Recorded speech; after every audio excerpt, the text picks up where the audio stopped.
আপনাদের শখের ঘড়িটি কি রং হারিয়ে ফেলছে? 3টি মেজর বদ অভ্যাসের কারণে আমাদের ঘড়ির রং উঠে যায় অথবা রং ডিসকালার হয়ে যায়। তার ভিতরে নাম্বার 1, সরাসরি পারফিউম স্প্রে করা।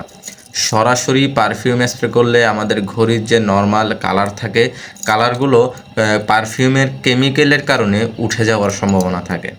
এবং নাম্বার 2, আপনার অতিরিক্ত ঘামে আমাদের ঘড়িগুলো আমরা না মুছে পরিষ্কার করে আমরা রেখে দিই।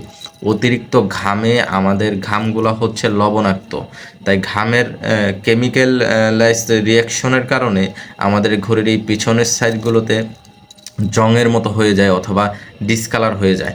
সেক্ষেত্রে আমরা চেষ্টা করব গরম থেকে আসলে ঘড়িটি একটু মুছে পরিষ্কার করে তারপরে রাখার জন্য।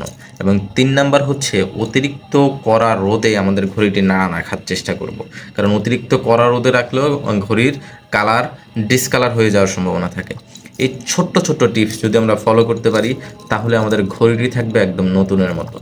তাই আপনার ঘড়িটি ভালো রাখার জন্য, সুন্দর রাখার জন্য এবং নতুনের মতো রাখার জন্য এই ছোট্ট টিপসগুলো ফলো করবেন।